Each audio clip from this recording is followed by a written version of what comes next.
ሀይሚን ላገባት ነው። አዶን መስዋግ ያለውን ፊሊንግ እኔ እንጃ ምን እንደምታስብ፣ እኔ እንጃ ምን አይነት ሁኔታ ውስጥ እንዳለች። ግን ማግባት ስላችሁ ደግሞ ላይክ ቤተሰብ ተደግሶ ምናምን አይደለም። ሁሉም ነገር ጊዜ ያለው በሚል ሁሉም ነገር ወደፊት እግዚአብሔር ያውቃል ብያቸው አይደለም በሚለው ግን አሁን ላይ አይ ቲንክ ይመስለኛል 3 ነው 4 ምስክር ብቻ ነው የሚያስፈልገው። ስለዚህ ጓደኞቼን ማወራለሁኝ በመዘጋጃ ለመጋባት ማለት ነው።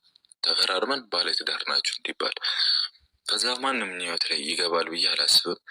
ማንም ያስጨንቀናል፣ ማንም ህይወታችንን ይበጠብጠናል ብዬ አላስብም። ባለትዳር መሀል የሚገባ ሰው አይምሮ ልክ የሆነ ሰው አይመስለኝም። ላይክ እኔና ሀይሚ ተጋባን ማለት ሌላ ሰው ይገባል ብዬ አዶን ነው ጭራሽ ኤክስፔክት አላደርግም በህይወቴ እንደ ዛሬ። ቤተሰብ ዛሬ በጣም ደስ በሚል ርዕስ ነው የመጣሁት ማለት ነው። ቪዲዮን እስከ መጨረሻ ተከታተሉኝ። አስተያየት ካላችሁ በኮሜንት አሳውቁኝ። መግቢያው ላይ እንደሰማችሁ እንዳዳመጣችሁ ብሩኬ ደስ የሚል ነገር ተናግረዋል ማለት ነው። እሱ ምንድን ነው ካላችሁ ደግሞ ለሀይሚ ቀለበት ላስረላት ነው። ካሁን በኋላ ይበቃናል።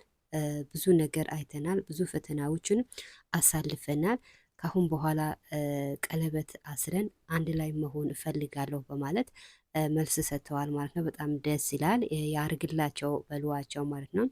የሀይሚና የብሩኬ ደጋፊዎች ያርግላችሁ ብላችሁ ዱዓ አድርጉላቸው። በጣም ደስ ይላል።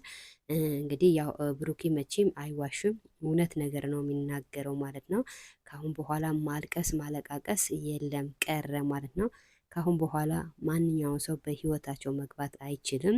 እንደውም ሀይሚና ብሩኬ እንዲጣሉም የሚያደርግ ሰው የለም ማለት ነው።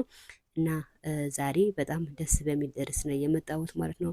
እና ቤተሰብ ላይ ሰብስክራይብ ማድረጋችሁንም እንዳትረሱ እላለሁ። ላይክ ሰብስክራይብ የምታደርጉ ከልብ አመሰግናለሁ። አሁንም ቪዲዮ ሲጀምሩት በላይክ በሰብስክራይብ ጀምሩ እላለሁ። ጉዞ ወደፊት